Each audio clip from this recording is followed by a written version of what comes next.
أعوذ بالله السميع العليم من الشيطان اللعين الرجيم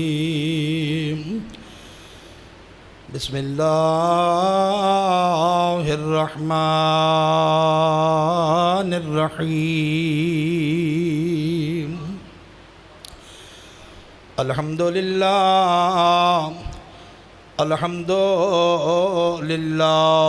الذي لا يبلغ مدحته القائلون ولا يحصي نعماءه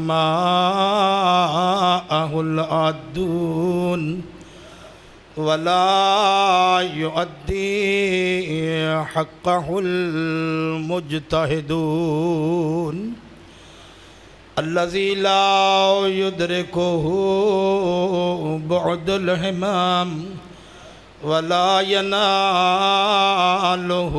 غوص الفتن الذي ليس لصفته حد محدود ولا نعت موجود ولا وقت معدود ولا أجل ممدود فطر الخلائق بقدرته ونشر الرياح برحمته وابتدى بالسحور ميدان أرضه والصلاة والسلام والتحيات والإكرام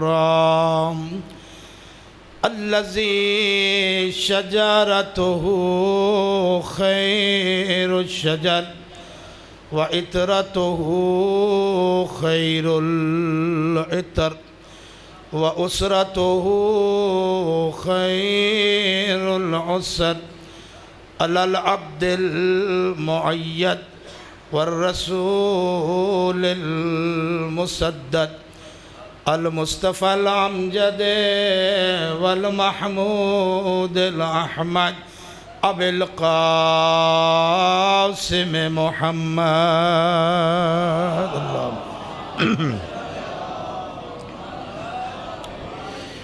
وعلى آله الأطيبين الأطهرين الأكملين الأشرفين المعصومين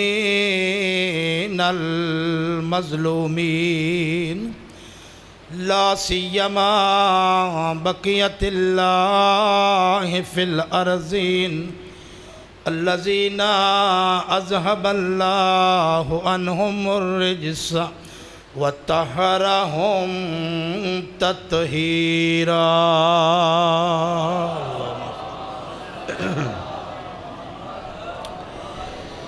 رب اشرح لي صدري ويسر لي أمري واحلل عقدة من لساني يفقه قولي أما بعد فقد قال الرحمن في كتابه البيان بسم الله الرحمن الرحيم إن الدين عند الله الإسلام إن الله وملائكته يصلون على النبي يا أيها الذين آمنوا صلوا عليه وسلموا تسليما اللهم صل محمد پروردگار عالم کی بارگاہ میں دعا ہے کریم اللہ رحمان الرحیم اللہ مہربان اللہ پروردگار بحق چہاردہ معصومین علیہم الصلاۃ والسلام ہماری اس عبادت کو اپنی بارگاہ میں شرف قبولیت عطا فرما۔ پروردگار آج جو بھی مومنین اس مجالس کا حصہ ہیں جو تشریف رکھتے ہیں مجالس میں عزا میں سماعت فرما رہے ہیں، اللہ سب کی توفیقات خیر میں اضافہ فرمائے اور مولا سب کی حاضریوں کو اپنی بارگاہ میں قبول فرمائے۔ اور جتنی بھی اپنے دامن میں دعائیں رکھتے ہیں پروردگار سب کی دعاؤں کو مستجاب فرما، اور اس ذکر پاکیزہ ذکر محمد و آل محمد کو ہم سب کے مرحومین کی بخشش کا ذریعہ قرار فرما، اور بالخصوص انجمن امامیہ کے جتنے بھی افراد اس بارگاہ کی خدمت کر چکے ہیں اور اس دار فانی سے کوچ فرما چکے، ان میں سے جناب سید حسن شاہ صاحب مرحوم و مغفور، سید ابو طالب شاہ کاظمی صاحب مرحوم و مغفور، اس کے علاوہ جتنے بھی مرحومین مرحومات مومنین ہیں، پروردگار سب کے درجات کو بلند فرما۔ پروردگار بحق محمد و آل محمد ہمارے آقا و مولا کے ظہور میں تعجیل فرما، پرچم اسلام کو سربلندی عطا فرما، کفار و مشرکین کو نیست و نابود فرما، علماء حقہ مراج اعظام کا سایہ دراز فرما، رہبر عظیم الشان کو طول عمر عطا فرما۔ پروردگار بحق محمد و آل محمد امام زمان علیہ السلام کے ظہور میں تعجیل فرما۔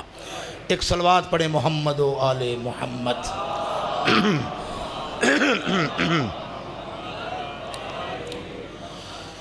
سامعین گرامی قدر، میرے انتہائی واجب الاحترام عزاداران امام مظلوم کربلا، جس سلسلہ گفتگو کا ہم نے آغاز کیا تھا آہستہ آہستہ آخری مراحل میں داخل ہو چکی ہے۔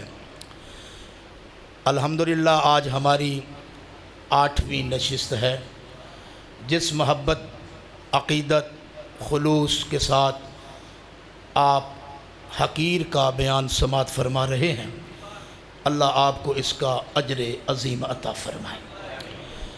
موضوع ہے ہمارا آپ کے ذہن میں، اللہ رب العزت نے جس آئین اور قانون کا اعلان فرمایا ہے اس کا نام دین اسلام ہے۔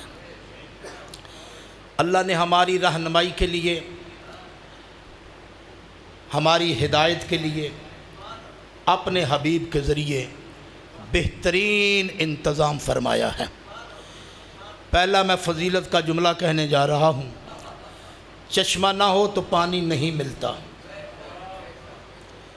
کنواں نہ ہو تو پانی نہیں ملتا، ہادی نہ ہو تو ہدایت نہیں ملتی۔ ہادی ہوگا تو ہدایت ہوگی۔ اللہ نے اپنے حبیب کے ذریعے ہماری ہدایت کا ایسا انتظام کیا ہے کہ اللہ نے ایک کتاب ہمارے لیے اور دوسری اہل بیت، دونوں ہم وزن ہیں۔ اور پھر میں نے کل میں جو آپ کی خدمت میں گزارشات پیش کی ہیں، تھوڑا سا میں اس کا تتمہ آج پیش کرتا ہوں تاکہ پھر اپنے موضوع سے اتصال ہو جائے اور آپ کی بہتر سے بہتر خدمت کا سماع۔ کوشش ہے میری کہ اچھے انداز میں آپ تک پیغام قرآن اور پیغام آل محمد پہنچایا جائے۔ بس آپ کی توجہ چاہیے۔ اللہ نے دین کی اشاعت کے لیے ابو طالب کے گھر کا انتخاب کیا ہے۔ توجہ ہے حضرات میری جانب؟ خانہ عمران کا انتخاب کیا اللہ نے اپنے دین کی نشر و اشاعت کے لیے۔ اچھا، پھر سوال بنتا ہے کہ یہ توحید کا پہلا جلسہ ہے تو مکے میں اللہ کا اپنا گھر بھی تو ہے نا۔ ہائے ہائے ہائے ہائے، توجہ فرمائی، میں بس آپ کی توجہ کا طالب ہوں۔ مکہ میں اللہ کا اپنا گھر ہے یا نہیں؟ جب اللہ کا اپنا گھر ہے تو پھر اپنے گھر کو چھوڑ کر ابو طالب کے گھر کا جو انتخاب کیا ہے، اس کی کیا وجہ ہے؟ جب پوچھا جائے علماء سے تو ایک ہی جواب آئے گا کہ اللہ کے گھر میں اس وقت چونکہ بت تھے، ابھی فتح مکہ نہیں ہوا تھا، اللہ کے گھر بت تھے، اور جس گھر میں بت ہوں اس گھر میں توحید کے جلسے اچھے نہیں لگتے۔ ہائے ہائے ہائے، توجہ فرما رہے ہیں؟ جس گھر میں بت ہوں اس گھر میں توحید کے جلسے نہیں ہوتے۔ اچھا، پھر مان تو تم کی گئے کہ رحمان کے گھر بت تھے عمران کے گھر بت نہیں تھے. ہائے ہائے ہائے ہائے. یہ شاید جملہ آپ تک پہنچا یا نہیں بھائی؟ رحمان کے گھر بت تھے لیکن عمران کے گھر بت نہیں تھے. اس کا مطلب یہ ہے اسی وجہ سے خانہ عمران کا انتخاب ہوا اللہ کے دین کی اشاعت کے لیے. اچھا مجھے یہ بتائیں کہ حضور پاک کی ولادت مبارک کس کے گھر میں ہوئی؟ ابو طالب کے گھر میں. ایسے ہی ہے نا؟ اور مولا کائنات کی آمد کس گھر میں ہوئی؟ اللہ کے گھر میں. تو اس کا مطلب یہ ہے علی تو شاگرد ہے، مصطفیٰ استاد ہیں، شاگرد خانہ کعبے میں آ رہا ہے اور مصطفیٰ ابو طالب کے گھر میں آ رہے ہیں. یقین جانیے میں نے مستند علماء سے سنا ہے، علامہ عقیل الغروی نے بھی پچھلے دنوں میں یہ جملہ کہا ہے. انہوں نے کہا ہے کہ اگر ابو طالب کا گھر خانہ خدا سے افضل نہ ہوتا تو مصطفیٰ وہاں نہ آتے. ہائے ہائے ہائے ہائے ہائے. ہاں اس لیے کہ خانہ ابو طالب حیدری. توجہ فرما رہے ہیں آپ؟ یعنی جہاں مصطفیٰ آئیں گے وہ گھر کعبے سے افضل ہوگا. تو لہذا حضور کس کے گھر میں آئے؟ عمران کے گھر میں، جناب ابو طالب کے گھر میں. تو اللہ کا میں نے کیا کہا تھا کل کہ حل جزاء الاحسان الا الاحسان. تو ابو طالب کے گھر میں مصطفیٰ کا آنا اور پروان چڑھنا یہ ابو طالب کا احسان ہے نا. اس لیے محسن کیا کہتے ہیں ان کو؟ اسلام. جناب عمران کا لقب کیا ہے؟ محسن اسلام. اسی لیے محسن اسلام ہے کہ انہوں نے ساری زندگی اسلام کی خدمت اس طرح کی ہے کہ جناب ختمی رسل کے ساتھ، یعنی یوں کہوں کہ بے سایہ نبی کے ساتھ جو سایہ بن کے رہے اسے ابو طالب کہتے ہیں. حضور کے ساتھ ساری زندگی. بلکہ آپ نے سنا جملہ بڑا معروف ہے کہ جناب ابو طالب کا یہ وتیرہ تھا کہ جب رات کو پیغمبر کو بستر پہ سلاتے تھے تو بستر بدلتے تھے. جعفر کو عقیل کے بستر پہ، عقیل کو علی کے بستر پہ، عقیل کو محمد کے بستر پہ. یہ بستر بدل بدل کر ابو طالب یہ دنیا والوں کو پیغام دے رہے تھے کہ میرا بیٹا قتل ہو جائے محمد بچ جائے. تو اس قدر جناب ابو طالب کی خدمات ہیں. یہ احسان ہے ابو طالب کا. اچھا پھر دوسری بات یہ ہے کہ جس کے گھر میں ہے ختمی مرتبت نام بھی ابو طالب نے رکھا ہے. توجہ فرمائیے آپ نے. محمد نام یہ ابو طالب نے رکھا ہے. قرآن میں نام جو ہے نا یاتی من بعدی اسمہ احمد.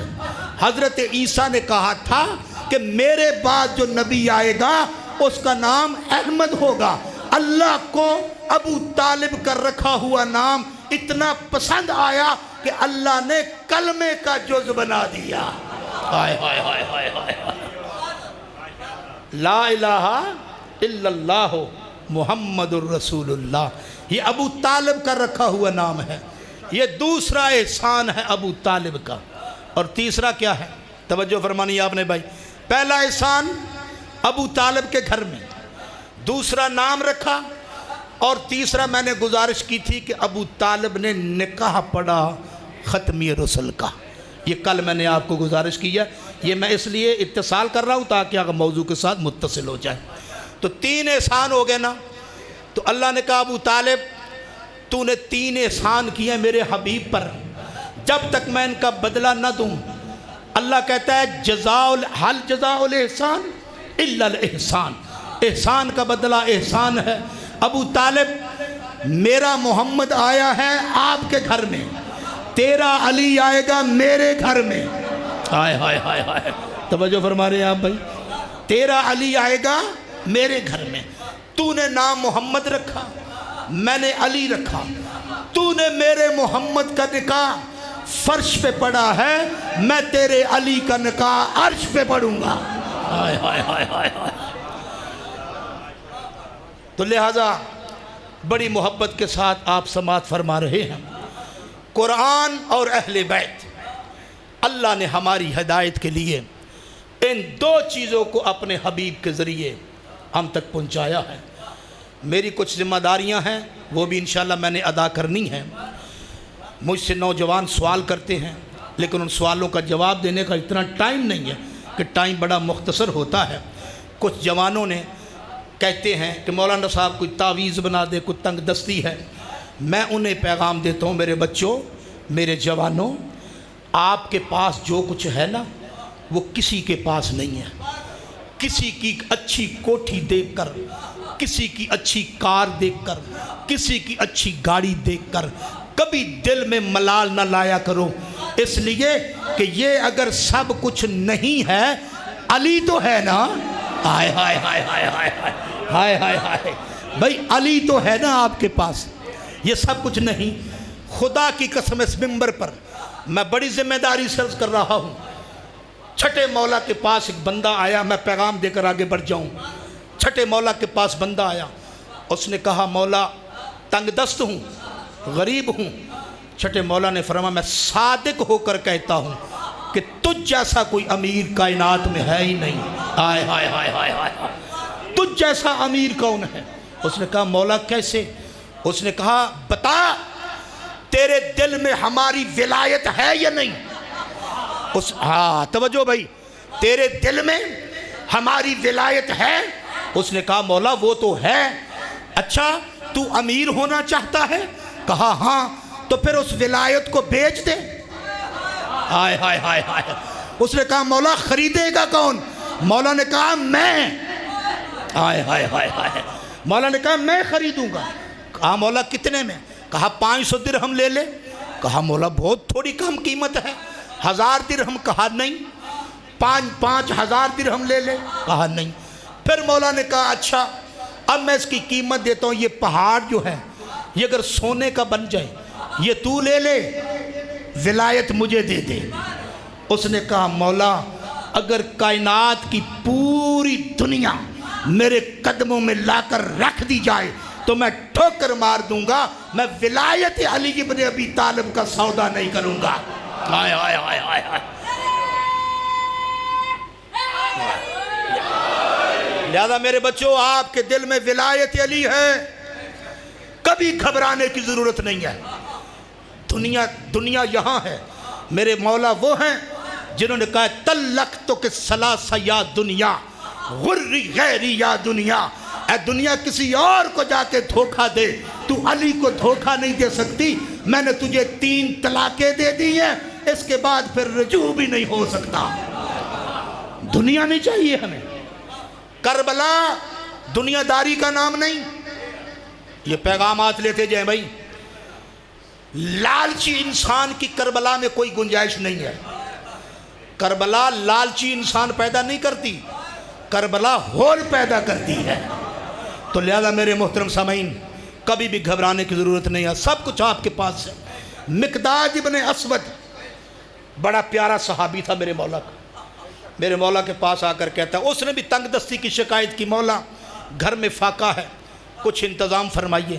میرے مولا نے مسکرا کر کہا مقداد یہ پتھر اٹھا، میں نے روایت پڑھ رہا ہوں، یہ پتھر اٹھا اور اس پر کہو یا علی۔ ہائے ہائے یار، جس دل میں ہر وقت یا علی ہے اس کے تو کیا کہنے۔ کہا پتھر اٹھا اس پر کہو یا علی۔ کہا یا علی، وہ پتھر سونے کا بنا۔ اب مقداد سے کہا جاؤ لے جاؤ، یہ تیرے لیے کافی ہے۔ مقداد نے اسے توڑ کر تھوڑا سا ٹکڑا لیا، باقی پھینک دیا۔ کہا مقداد سارا لے جا، یہ سارا تیرا ہے۔ اس نے کہا مولا نہیں، مجھے آج کے لیے کافی ہے۔ مولا نے کہا کل تجھے کام آئے گا۔ تو مقداد نے پتہ کیا جواب دیا؟ کل کی فکر تو وہ کرے جس کا علی جیسا امام نہ ہو۔ ہائے ہائے ہائے ہائے، کل کی فکر تو وہ کرے جس کا علی جیسا امام نہ ہو۔ اللہ نے آپ کو علی جیسا امام دیا ہے، خدا کی قسم۔ اسی لیے ہدایت کا انتظام اللہ نے جو کیا ہے وہ ایک قرآن کے ذریعے، علی کے ذریعے، حسن کے ذریعے حسین کے ذریعے آپ کو اللہ نے 14 رہبر عطا فرمائے۔ اچھا قرآن نے جو کہا وہی اہل بیت نے کہا، یہ دین ہے نا، دین خدا ہے۔ قرآن نے جو دعوے کیے بعین ہی اہل بیت نے۔ اب میں ایک دو دعوے قرآن کے آج آپ کی خدمت پیش کر رہا ہوں۔ ایک دعویٰ میں نے کل پیش کیا تھا کہ قرآن نے کہا کل لا رتب ولا یابس الا فی کتاب مبین، ہر چیز کا ذکر قرآن میں ہے۔ تو اہل بیت کے لیے کیا کہا؟ کل شیء احصیناہ فی امام مبین۔ تو اہل بیت بھی وہ ہیں کہ کائنات کا علم جن کے پاس ہوتا ہے، ہر شے کا عالم ہوتا ہے امام مبین۔ اب مدینہ المعاجز میں ایک روایت علامہ سید ہاشم بحرانی نے لکھی ہے، میں یہ کہہ کر تھوڑا سا پھر آگے بڑھتا ہوں۔ انہوں نے لکھا کہ مولا کائنات کے سامنے ایک جادوگر آیا، ایک جادوگر، جوانوں ذرا غور سے سننا ہے، ایک جادوگر آیا، اس نے کہا یا علی آپ نے سلونی کا دعویٰ کیا ہے؟ کہا ہاں۔ کہا سلونی کا دعویٰ تو میں بھی کر رہا ہوں، مجھ سے بھی جو چاہو پوچھو۔ علی نے کہا کوئی ایسی بات نہیں، مولا نے کبھی یہ نہیں کہا تھا کہ تو نے کیوں کیا ہے بھائی، ٹھیک ہے بھائی تو نے کیا ہے؟ کہا میں نے کیا۔ اس نے کہا تو کیا کر رہا ہے؟ کہا جو مجھ سے چاہو پوچھو۔ تو مولا کائنات نے مسکرا کر کہا کہ بتا، ایسے مولا کا ہاتھ اٹھا، مٹھی بند ہوئی، تو میرے مولا نے کہا بتا میری مٹھی میں کیا ہے؟ ہائے ہائے ہائے ہائے ہائے ہائے ہائے ہائے، اے ید اللہ کے ہاتھ تیرے کیا کہنے۔ جب مولا نے کہا نا میں بتا میری مٹھی میں کیا ہے، تو اس جادوگر نے کہا کیوں؟ اس لیے جادوگر کا اثر ہوتا ہے بھائی، اگر جادو کا اثر نہ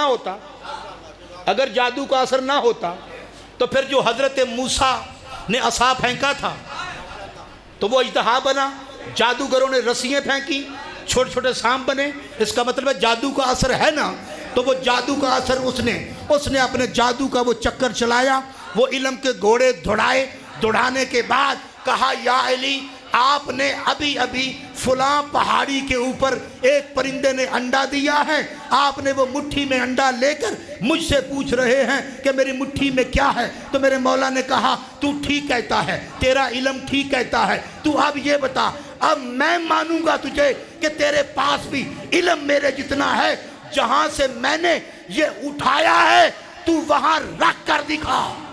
ہائے ہائے ہائے ہائے ہائے ہائے، سبحان اللہ۔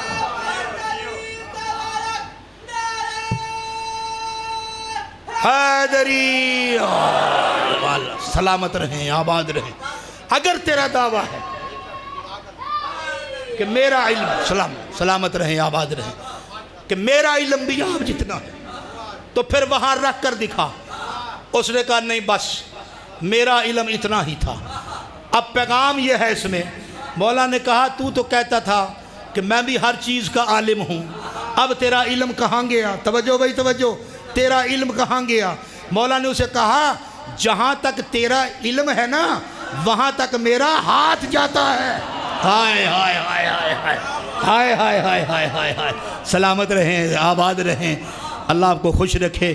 یہ انجمن امامیہ کے لیے ایک اعلان ہے بھائی، میں بھول گیا تھا، آپ حضرات سے گزارش ہے، انجمن امامیہ اللہ اس کو دن دگنی رات چگنی ترقی عطا فرمائے، اس کے لیے بہترین سے بہترین انتظامات فرمائیں، اللہ ان کو بہتر انتظام کرنے کی طاقت اور ہمت دے۔ جو مومنین اس کاروان کا حصہ بن چکے اللہ ان کی توفیقات خیر میں اضافہ فرمائے، جو ابھی تک پیچھے ہیں وہ اس کاروان کا حصہ بنے، دامے درہمے سخنے قدمے اس انجمن امامیہ کے ساتھ تعاون فرمائیں تاکہ آپ کو اچھے اچھے علماء یہ فراہم کر سکیں، اچھے عالم دین اور اچھے مبلغین آپ کو دے سکیں۔ اللہ تعالیٰ ان کی توفیقات خیر میں اضافہ فرمائے۔ آپ سب مومنین کی صحت و سلامتی کے لیے بلند تر صلوات، اللہم صلی علی محمد۔ بس بھئی دین اسلام، اللہ کا پسندیدہ دین اسلام ہے جس پر ہم پیرا ہیں۔ اب قرآن نے ایک دعویٰ کیا بھئی، قرآن کے اندر آیت نہیں، ہر قرآن اٹھا کر دیکھو اس کے پہلے صفحے پر باہری لکھا ہوگا لا یمسہ الا المطہرون۔ یہ قرآن وہ ہے کہ جس کو کوئی نجس انسان مس نہیں کر سکتا، مطہرون طہارت والے لوگ اس کو مس کر سکتے ہیں۔ تو اس کا مطلب یہ ہے کہ وارث قرآن بھی وہ ہوگا۔ ہائے ہائے ہائے ہائے، نہیں بھائی نہیں، میرپور والوں پیچھے نہ رہو، اب وارث قرآن بھی وہ ہوگا جو طیب ہوگا، جو پاک ہوگا، جو طاہر ہوگا. اسے دنیا میں آنے کے بعد پھر دنیا کے پانی کے غسل کی ضرورت نہیں ہے. ہائے ہائے ہائے ہائے ہائے، سلامت رہیں، آباد رہیں. لا یمسہ الا المطہرون. جب میں نے یہ آیت پڑھی اس وقت تک مجھ پر یہ راز کھلا کہ راز کیا تھا کہ سیاہ ستہ کی حدیث ہے امر بسد الابواب الا باب علی. اے میرا حبیب ان سب صحابہ کے دروازوں کو بند کر دو جو مسجد میں کھلتے ہیں، علی اور بطول کے دروازے کو کھلا رکھو. ہائے ہائے ہائے ہائے ہائے، ان سب کے دروازوں کو بند کر دیا جائے. دروازہ کھلا رہے کس کا؟ علی کا. جب یہ آیت آئی آذن فی بیوت، جب یہ آیت نازل ہوئی نا کہ اللہ نے ان گھروں کو بلند رکھنے کا حکم دیا ہے جن میں قندیل روشن ہوتی ہے، وہ گھر اللہ کے خاص چنے ہوئے گھر ہیں. تو میں بڑی ذمہ داری سے عرض کر رہا ہوں، جب حضور نے ان گھروں کا ذکر کیا نا تو کسی نے پوچھ لیا یا رسول اللہ، جن گھروں کی تعظیم کا، جن گھروں کی عظمت کا اللہ نے قرآن میں حکم دیا ہے، آیا وہ انبیاء کے گھر ہیں؟ کہا ہاں وہ انبیاء کے گھر ہیں. ایک دوسرے بندے نے پوچھا یا رسول اللہ، کیا علی اور بطول بھی ان گھروں میں سے ہے؟ تو حضور نے فرمایا ان گھروں میں نہیں بلکہ ان گھروں سے افضل ہے. ہائے ہائے ہائے ہائے ہائے ہائے، اللہ اکبر اللہ اکبر. علی اور بطول کا گھر ان گھروں سے افضل ہے. جب امر بسد الابواب کا حکم ہوا تم بھی بند کرو دروازہ. تو آپ کو پتہ ہے نا جب حضور پاک نے مدینے سے ہجرت فرمائی، مکہ میں تشریف لائے، دو کام کیے پیغمبر نے. سب سے پہلے اللہ کا گھر بنایا جس کا نام مسجد نبوی رکھا، نبی کے نام پہ مسجد مشہور ہے. دوسرا کام اللہ کے نبی نے کیا کیا؟ ایک دوسرے کو آپس میں بھائی بھائی بنایا، یعنی مواخات، صیغہ اخوت پڑھا.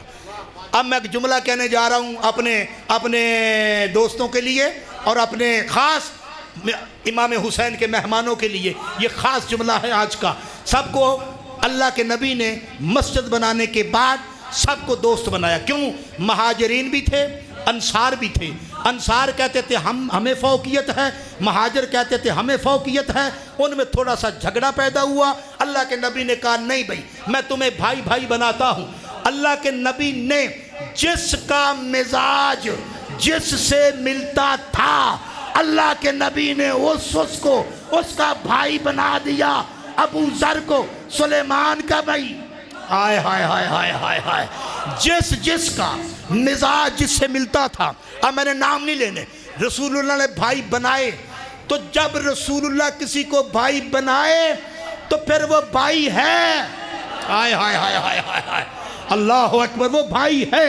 اب توجہ فرمانی آپ نے، جب سب کو بھائی بھائی بنا بیٹھے، تراب پہ بیٹھا ہوا ابو تراب ایک کونے میں بیٹھا ہوا ہے، ہلکے سے آنسو ہیں اور دیکھ کر کہتے ہیں یا نبی اللہ، آپ نے ہر کسی کو ایک دوسرے کا بھائی بنایا، مجھے کسی کا بھائی نہیں بنایا. رسول اللہ پاس جا کر کہتے ہیں یا علی، تیرے قابل کوئی ہوتا تو بناتا. ہائے ہائے ہائے ہائے ہائے ہائے ہائے ہائے، تیری سطح کا کوئی ہوتا تو میں بناتا. اس لیے حضور نے کہا یا علی انت اخی فی الدنیا والآخرہ.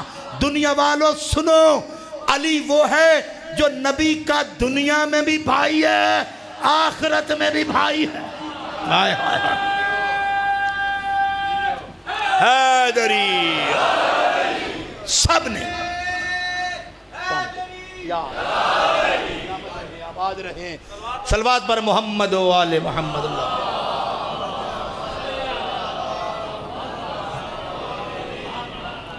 انت اخی فی الدنیا والآخرہ، تو دنیا میں بھی میرا بھائی ہے، تو آخرت میں بھی میرا بھائی ہے. آپ کے دعا لینے کے لیے میں تھوڑا سا موضوع کو آگے بڑھا رہا ہوں. تم بھی بند کرو بھی مسجد نبوی میں کھلنے والا دروازہ، تم بھی بند کرو، تم بھی بند کرو.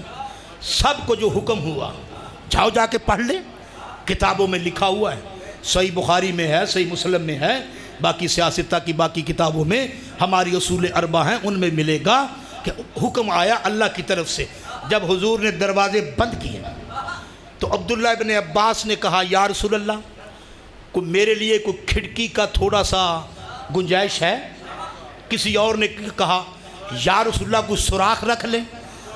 کہا گنجائش ہوتی تو میں دیتا، ہائے ہائے ہائے، ہاں گنجائش ہوتی تو میں دیتا۔ پھر صحابہ اکرام کے دل میں لکھا ہوا ہے، تاریخ میں دل میں تھوڑا سا ملال ہوا، صحابیات کو پتہ چلا، وہ سب مل کر حضور کی خدمت میں آئے، کہا یا رسول اللہ ہمارا قصور کیا ہے کہ ہمارے دروازوں کو بند کیا، علی و بطول کے دروازے کو کھلا رکھا؟ حضور نے کہا کل مسجد میں آ جانا، میں آپ کو بتاؤں گا۔ جب سارے افراد مسجد میں آ گئے تو حضور نے فرمایا ما انا صددت ابوابکم، میں ذمہ داری کا حرف، میں لفظوں کی ذمہ داری قبول کر رہے۔ حضور نے فرمایا ما انا صددت ابوابکم وما انا فتحت باب علی، میں نے اپنی مرضی سے نہ تمہارے دروازوں کو بند کیا ہے، نہ میں نے اپنی مرضی سے علی اور بطول کے دروازے کو کھلا رکھا۔ مجھے اللہ نے آج ہی وحی کی ہے کہ میرا حبیب ان کے دروازوں کو بند کر کے علی اور بطول کے دروازے کو کھلا رکھ کے ان کو بتا دے جو مقام طہارت مصطفیٰ کا ہے وہی مرتضیٰ کا ہے۔ ہائے ہائے ہائے ہائے ہائے،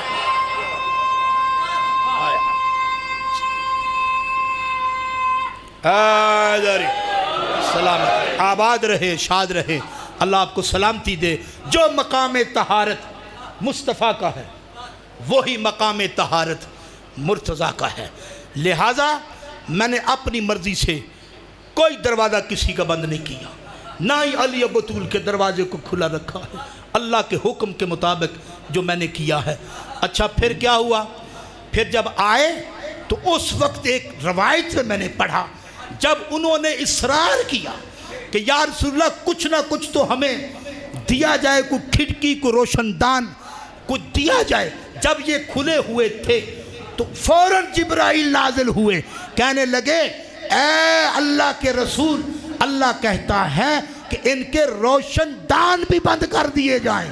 آئے ہائے ہائے ہائے، اللہ اکبر۔ اب پتہ چلا کہ اہل بیت کی شان کیا ہے، اہل بیت کا مقام کیا ہے۔ بس میں ایک آیت پڑھوں اور اپنے موضوع کو آگے لے کر چلوں۔ سورہ مبارکہ روم آیت نمبر 30 یاد کر لینا۔ اللہ فرما رہا ہے فَأَقِمْ وَجْهَكَ لِلدِّينِ حَنِيفًا فِطْرَةَ اللَّهِ الَّتِي فَطَرَ النَّاسَ عَلَيْهَا لَا تَبْدِيلَ لِخَلْقِ اللَّهِ ذَلِكَ الدِّينُ الْقَيِّمُ وَلَكِنَّ اللَّهَ اکثرہم لا یعلمون۔ توجہ فرمائی باپ نے، اکثرہم لا یعلمون۔ یہ آیت سورہ مبارکہ روم کی آیت نمبر 30، یہ میں نے آپ کی خدمت میں تلاوت کی ہے۔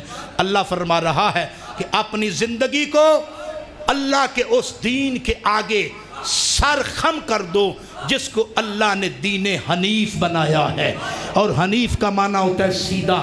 ذالک الدین القیم، اللہ کا دین دین قیم ہے۔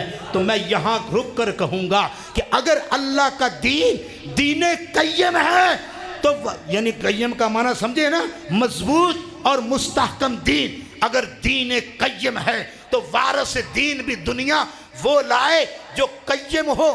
قیم کا معنی یہ ہے کہ وہ اس کے میدان میں قدم جم تو سکتے ہیں، اکھڑ نہیں سکتے۔ وارث دین ایسا لاؤ جو کبھی بھی کسی جنگ سے بھاگا نہ ہو۔ آئے آئے آئے آئے آئے، ایسا وارث دین لاؤ جو اسلام کی خاطر اپنے تن من دھن کی قربانی تو دیتا ہو لیکن میدان چھوڑ کر کبھی نہیں جاتا۔ تو قیم ہے نا وارث۔ اچھا میں رک کر یہاں جملہ کہوں گا، حضور نے اللہ سے مدد نہیں مانگی، مددگار مانگا ہے۔ آئے آئے آئے، نہیں آپ توجہ نہیں فرمائی آپ نے۔ اگر آپ کو اس بات پہ شک ہے تو میں آیت پڑھتا ہوں۔ حضور نے فرمایا، اللہ نے فرمایا قر رب ادخلنی مدخل صدق واخرجنی مخرج صدق واجعل لی من لدنک سلطانا نصیرا. ہائے ہائے ہائے, توجہ فرما رہے ہیں. اللہ نے کہا میرا حبیب کہو کہ اے میرا اللہ مجھے مکے سے نکال, مدینے میں داخل کر, اپنی طرف سے مجھے ایسا سلطان عطا کر جو ہر میدان میں میرا مددگار ہو. اللہ اکبر. تو پھر اللہ نے دیا نا. اچھا ایک میں چونکہ آج حضرت عباس کے ساتھ نسبت ہے آج کی, غازی عباس کے ساتھ, چلو بہرحال میرا جی چاہتا تھا کہ جہاں شجاعت علی کا ذکر ہونا وہاں عباس کی شجاعت کا ذکر کیا جائے, شہنشاہ وفا کا ذکر کیا جائے. تو میں ذرا تھوڑا سا اتصال کر رہا ہوں.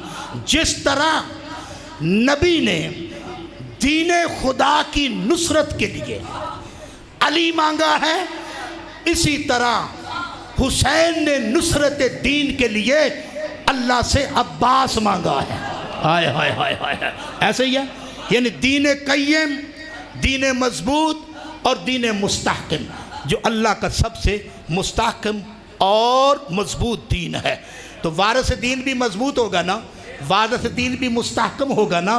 اسی وجہ سے میں پھر وہ آپ کو یاد دلاؤں گا اور وہاں بلکہ لے چلوں گا جس کا نام ہے جنگ خیبر.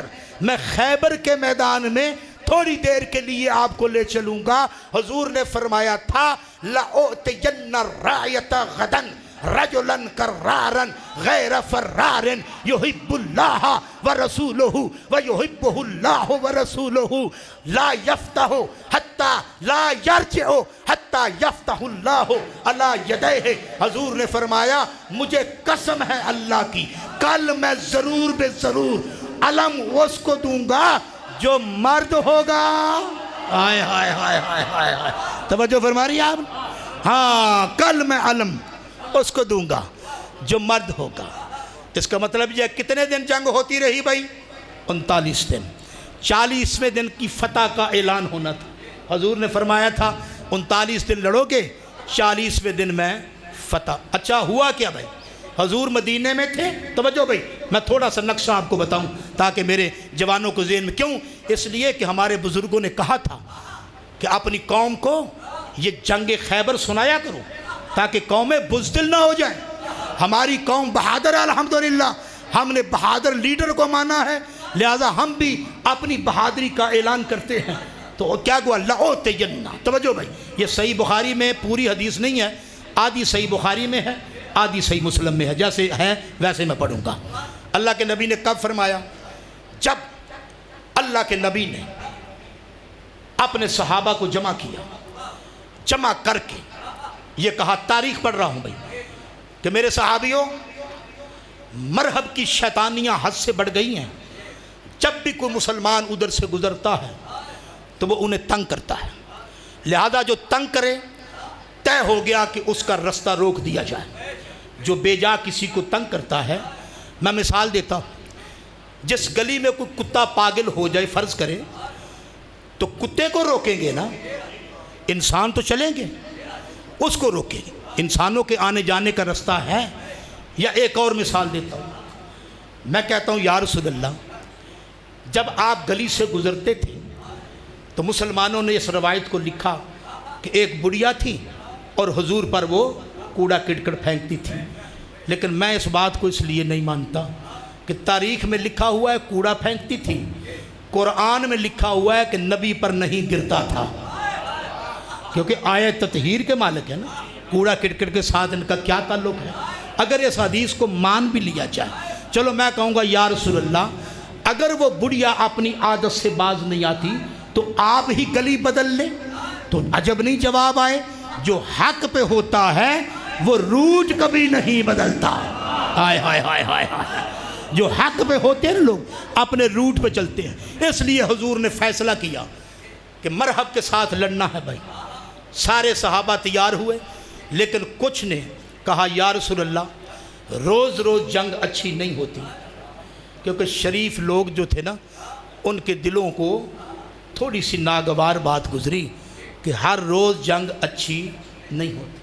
حضور نے کہا نہیں بھائی, 2 اونٹ کھجوروں کے, سونا چاندی بے تحاشا, توجہ بھائی، جب دو دو اونٹ کھجوروں کے انہوں نے سنے، چاندی اور سونا بے تحاشا، تو شریف لوگوں کے منہ سے پانی آ گیا. آئے آئے، کہتے ہیں یا رسول اللہ چلیں، اس مرحب نے سمجھا کیا ہوا ہے. آئے آئے، میں اپنے انداز میں بیان کر رہا ہوں بھائی، ذرا تھوڑے سے میرے ساتھ، میں بڑی محتاط ہو کے پڑھ رہا ہوں. جب کہا نا اس مرحب نے سمجھا کیا ہوا.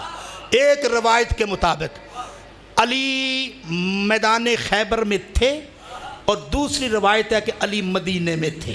توجہ فرمائی، اس میں ہمیں کوئی پریشانی نہیں ہے، کیونکہ علی کا مدینے رہنا یا وہاں خیبر میں آنا علی کے لیے کیا پریشانی ہے.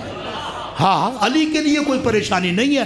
جو حارث حمدان کو یہ کہہ رہا ہے کہ یا حار و حمدان من یمت یرانی بمؤمن او منافق قبلا، اے حارث حمدان، ہر مرنے والا چاہے مومن ہو چاہے کافر ہو، مرنے سے پہلے علی کو دیکھے گا. ہائے ہائے ہائے ہائے، تو علی کے لیے کیا پریشانی ہے. میں عقیدہ ٹھیک کرنا چاہتا ہوں، اپنے عقائد کو درست کریں. کوئی بندے کہتے ہیں جی مولا علی جو ہے یہاں ہے تو وہاں نہیں. یقین جانیے ایسی باتیں نہ کریں. مجھے یہ بتائیں، میں نے ایک روایت پڑھی ہے قرآن میں، تفسیر کی بات کر رہا ہوں، تفسیر قرآن میں جب حضور معراج پہ گئے، سب فرشتے دیکھ کر حضور کو مسکرا رہے تھے. ایک سامنے فرشتہ بیٹھا تھا، اس کے چہرے پر مسکراہٹ نہیں تھی. پوچھا گیا یہ کون ہے؟ کہا یہ ملک الموت ہے. یہ کون ہے؟ ملک الموت ہے. حضور اس کے پاس صلوات پڑھے محمد والے محمد. اللہم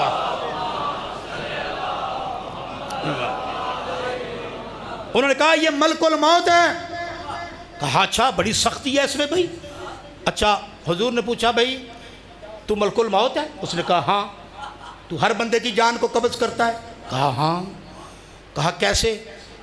کوئی مشرق میں مر رہا ہے، کوئی مغرب میں مر رہا ہے. کہا یا رسول اللہ میرے پاس ایک تختی ہے، یہ تختی میرے ساتھ ایسی ہے جیسے پوری کائنات ہے. توجہ فرمائیے آپ نے. اگر ملک الموت کے پاس ایسی تختی ہے جو اس کے سامنے ہے، تو مولا تو ملک الموت کا بھی مولا ہے.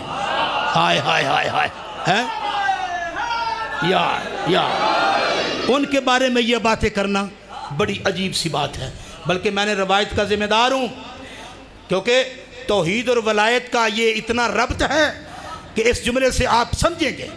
ایک وقت میں جبرائیل نے دیکھا کہ مولا کائنات عرش پہ ہیں.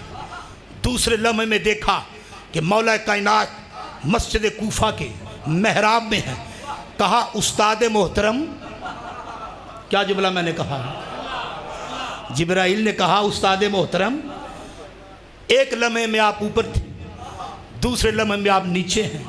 تو میرے مولا نے پتہ کیا کہا؟ جبرائیل، میں اوپر بیٹھ کر نظام چلا رہا تھا، مصلی میں بیٹھ کر نظام بچا رہا تھا. ہائے ہائے ہائے ہائے، اللہ اکبر. تو کیا پریشانی ہے؟ مولا کائنات کو کوئی پریشانی نہیں جہاں بھی ہے. لیکن حضور نے فرمایا چلو میرے ساتھ، بے تحاشا چاندی سونا اور دو دو لدے ہوئے کھجوروں کے اونٹ ملیں گے. جب قافلہ تیار ہوا، روایت پڑھ رہا ہوں، قافلہ تیار ہوا، حضور نے کہا چلو. علی سے کہا علی تو نے خیال رکھنا ہے، علی تو نے خیال رکھنا ہے. ایک بندے نے بڑھ کر کہا یا رسول اللہ کیا علی نہیں جائیں گے؟ علی نہیں جائیں گے؟ انہوں نے کہا نہیں. اچھا پھر کھجوریں، پھر سونا چاندی؟ انہوں نے کہا وہ ملے گا، اس کا وعدہ ہے. پھر بزرگ تیار ہوا. دو چار بندے ایسے ہیں جنہوں نے دامن کھینچ کر کہا تمہیں بڑی جلدی ہے لڑنے کی. کھجوریں تو تب کھائے گا نا جب مرحب نے واپس آنے دیا تو. ہائے ہائے ہائے ہائے ہائے. اس نے کہا چھوڑ. پھر کہا چھوڑ، تو کھجوروں کی فکر کر، تو سونا چاندی کی فکر کر. لڑے گا وہی جو ہر میدان میں لڑتا رہا ہے. ہائے ہائے ہائے ہائے، وہ میرا مولا علی ہے. اسی لیے حضور نے کہا تھا لَأُوتِيَنَّ الرَّایَةَ غَدًا رَجُلًا کَرَّارًا غَیْرَ فَرَّارٍ. اور میرے صحابیوں، کل میں علم اس کو دوں گا جو کرار ہوگا، جو غیر فرار ہوگا، اس وقت تک واپس نہیں آئے گا جب تک اللہ اس کے ہاتھوں پہ فتح نہیں دے گا۔ اور اس کی یہ علامت ہے، اللہ اور اللہ کا رسول بھی اسے دوست رکھتا ہے، یہ بھی اللہ اور اللہ کے رسول کو دوست رکھتا ہوگا۔ اب یہ روایت ہے، اب میں اس کی تشریح نہیں کرتا، آپ خود ڈھونڈے جو پہلے جانے والے تھے، کیا وہ اللہ کے دوست نہیں تھے یا اللہ ان سے دوستی نہیں رکھتا تھا؟ یہ حیدر کرار کا اعزاز ہے کہ کل میں علم اس کو دوں گا جو مرد ہوگا، جو کرار ہوگا، جو غیر فرار ہوگا۔ اب لمحہ آیا، علی علیہ السلام کو بلایا، کہا اشوب چشم ہے، یہ روایت بھی ہے، علی کو بلایا، آنکھوں پہ لعاب لگایا، بینائی واپس آئی، کہا علی جاؤ مرحب کے مقابلے میں۔ اب میں اشعار پڑھ رہا ہوں جو مرحب نے پڑھے ہیں، ادھر سے میرے مولا نے پڑھے ہیں۔ جب مرحب نے آتے ہوئے دیکھا نا، وہ کھڑکی سے دیکھا، اس نے کہا میں آؤں؟ اس نے کہا آ، کل آنے والے اور تھے، آج آنے والا اور ہے۔ ہائے ہائے ہائے ہائے، آنا میدان میں۔ مرحب کو للکارا، مرحب نکلا، مرحب نے اشعار پڑھے، لقد علمت خیبر انی مرحب وشاک السلاح بطل مجرب۔ خیبر کا قلعہ جانتا ہے کہ میں مرحب ہوں، کبھی نیزے سے لڑوں گا، کبھی تلوار سے لڑوں گا۔ جب مرد میدان تلوار میدان میں اترتے ہیں تو آگ کے شعلوں کو بھڑکا دیتے ہیں۔ ادھر مولا کائنات نے اس کو للکار کر کہا سمتنی امی حیدرہ زرغام آجامن ولیسن کسورہ۔ او مرحب، تو وہ ہے، تو کون ہے؟ آ میرے مقابلے میں۔ آج تیرے مقابلے میں وہ آ رہا ہے جس کی ماں نے جھولے میں نام حیدر رکھا ہے۔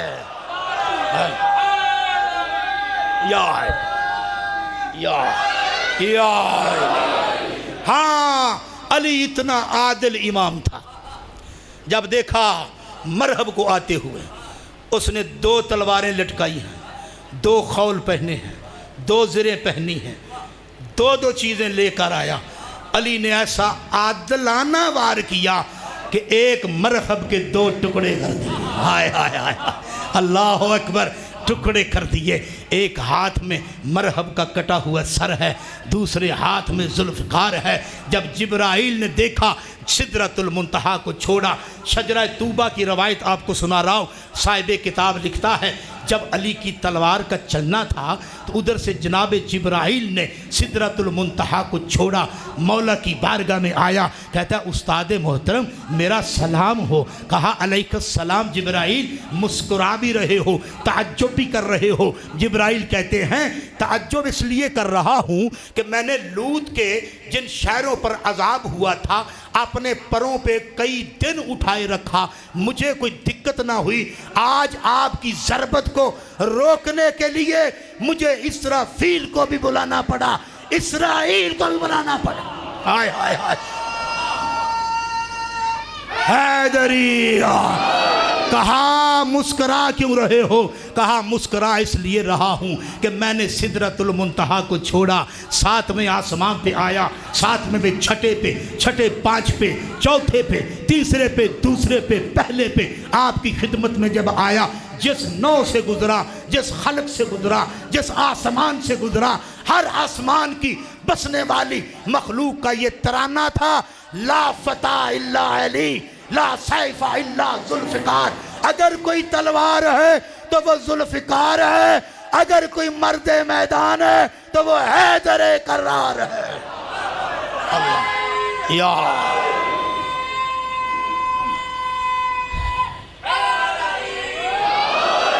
اللہ آپ کو خوش رکھے، پروردگار آپ کو سوائے غم اہل بیت کے کوئی غم نہ دے۔ یہ ایام رونے رلانے کے ہیں، 2-4 فکر مصیبت کے میں ضرور پڑھوں گا، بس میں شجاعت عباس نہیں پڑھ سکا، اگر وقت ملا انشاءاللہ کل آپ کو مولا عباس کی شجاعت سناؤں گا انشاءاللہ بشرط زندگی۔ اللہ آپ کی زندگی کرے، آپ کو صحت دے، اور یہ ذکر ہمیشہ آپ کے مقدر میں رہے۔ بس زیادہ دیر میں مصائب نہیں پڑھتا، چند جملے میں مصیبت کے پڑھ رہا ہوں۔ حضرت عباس وہ شخصیت ہے کہ کربلا کے میدان میں سب سے زیادہ لوگوں نے عباس کو مارا ہے، اتنا مارا ہے کہ میں فیصلہ نہیں کر سکا کہ زین پہ زیادہ مارا ہے یا زین پہ زیادہ یا زمین پہ؟ اب میں یہ فیصلہ نہیں کر سکا۔ یقین جانیے حضرت عباس کو اتنا مارا کہ جب سید بحر العلوم نے حضرت عباس کی قبر تعمیر کرنا شروع کی تو مزدوروں نے چیخے مار کر رو کر سید بحر العلوم کے پاس آئے۔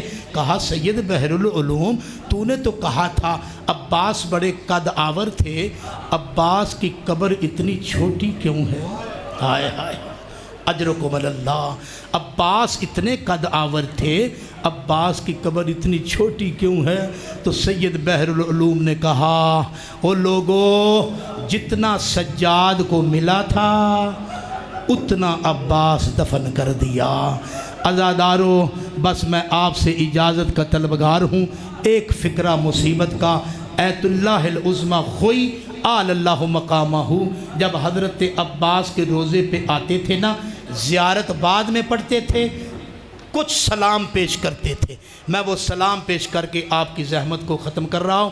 پہلا سلام کہتے تھے السلام علیکہ یا حجاب زینب۔ اللہ اکبر، اللہ آپ کو اجر عظیم دے۔ السلام علیکہ یا حجاب زینب، اے زینب کے پردے میرا سلام ہو۔